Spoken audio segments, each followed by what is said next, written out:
He was a decorated soldier, fresh from serving his country, stepping into an airport like any other traveler. But within minutes, his world turned upside down. To the officers who stopped him, his uniform didn't matter, his service didn't matter. All they saw was the color of his skin. In a place meant for safety and freedom, he was treated like a criminal. What they didn't know was who he truly was, and the shocking truth they were about to uncover. For Captain Marcus Reed, airports had always been a familiar place. Years of service meant countless flights, deployments, homecomings, missions that took him across the world. But this trip was different. This time, he wasn't in combat gear or marching alongside his unit. He was just a man coming home, dressed neatly, carrying nothing more than a small duffel bag and the quiet pride of having served his country. Marcus was the kind of soldier everyone respected, known for his discipline, his calm under pressure, and his loyalty to the men who served beside him. He carried himself with quiet strength.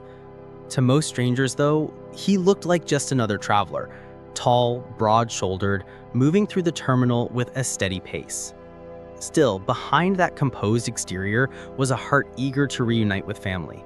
His mother had been waiting for weeks to see him. His little brother looked up to him like a hero, and his community often spoke his name with admiration. Marcus embodied sacrifice and service, qualities that should have earned him honor wherever he went. But the truth is, not everyone saw him that way. To some, his skin color spoke louder than his medals. To some, his quiet presence in an airport wasn't a symbol of safety, but a shadow of suspicion. And in just a few short moments, Marcus would discover that the very country he risked his life to protect was not yet ready to protect him. Marcus walked with quiet confidence through the terminal, the weight of his duffel steady on his shoulder. But the calmness of his journey cracked the moment two uniformed officers stepped into his path. Their eyes narrowed, their tone sharp, not the kind of welcome one expects after serving overseas. "Random security check," they said. But Marcus knew better. Around him, dozens of passengers moved freely, no questions asked. Yet here he was, singled out. The officers' stares weren't casual. They were probing, searching, almost daring him to slip. They demanded his ID, his boarding pass, his reasons for being there. Marcus complied, his voice steady, his movements careful. Years of discipline had taught him patience, but as their questioning grew sharper, more accusatory, he felt a knot tighten in his chest. Why did every answer seem to fuel their suspicion rather than ease it? People around them slowed their steps, stealing glances. A mother pulled her child closer. A businessman looked away, pretending not to see. The silence of the crowd screamed louder than words: judgment, fear, and indifference. The officers pressed harder. They accused him of being nervous, of acting suspicious. One of them reached for his bag, tugging it away with force as if expecting to find something hidden. The duffel, once filled with pride of service, now felt like evidence against him. Marcus tried to explain. He was a soldier, returning home, carrying nothing more than clothes and a few mementos from overseas. But his words were drowned out by commands barked louder and louder. Before he realized it, his wrists were pulled behind his back, cold metal snapping shut around them. The sting of the cuffs wasn't just physical, it was humiliation. The airport buzzed with whispers now. Some pulled out phones to record.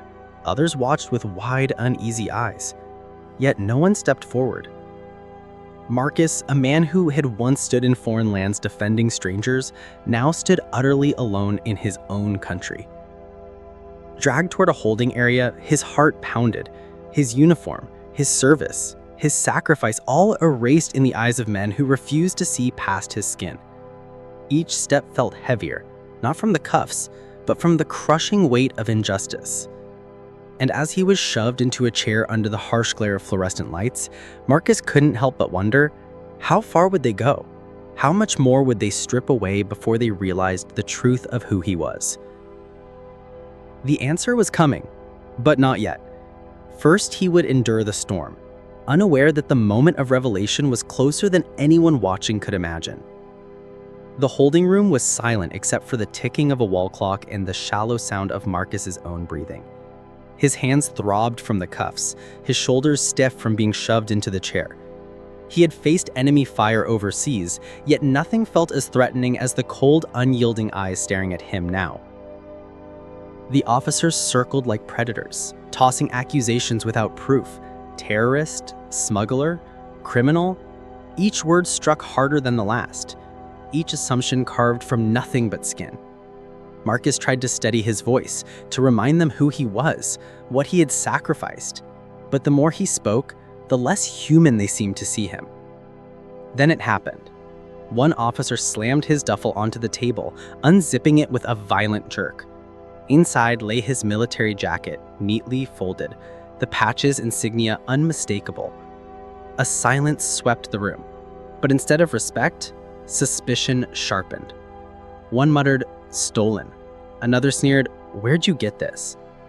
The truth, his truth, sat right in front of them, and still they refused to believe. Marcus's chest tightened. Wasn't the uniform proof enough? Wasn't the blood he shed for his country worth more than their doubt? The humiliation burned deeper than the cuffs. To fight for freedom abroad, only to be chained at home.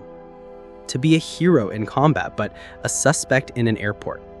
The walls seemed to close in, the weight of centuries pressing down on this single moment. And then, just as the air felt too heavy to breathe, just as the injustice reached its breaking point, the door swung open. A new figure stepped in, holding the file that would change everything. But for Marcus, the question remained. Would the truth set him free, or would it come too late? The door creaked open and the air shifted. A senior official stepped in, file in hand, his voice cutting through the tension. He didn't need to look twice at the documents. Marcus Reed wasn't just any traveler. He was a decorated captain, a man who had earned medals for bravery, a soldier who had risked everything for the very freedoms his country claimed to protect. The cuffs came off. The accusations dissolved into awkward silence. The officers muttered half-hearted apologies, but the damage was already done. No apology could erase the sting of being doubted, degraded, and dehumanized in front of strangers. No gesture could take back the fact that his skin had spoken louder to them than his service ever could. Marcus left the airport that day, but he carried something heavier than his duffel. He carried the truth of what it meant to live in a nation that salutes you in uniform, yet suspects you in plain clothes. The humiliation was personal, but the injustice was universal. His story was not just his own. It was a mirror held up to the reality faced by countless others every single day. And that's the part too many choose to ignore. This wasn't an isolated incident. It was a symptom of something deeper, something ingrained, something that won't vanish with one man's recognition. Marcus's silence in that moment spoke louder than any uniform could, a silence filled with exhaustion, anger, and a question that still echoes today. How many more will it take? How many more veterans, fathers, mothers, sons, and daughters must be stripped of dignity before the truth becomes undeniable? Because Marcus survived that day. But survival should never be the measure of justice.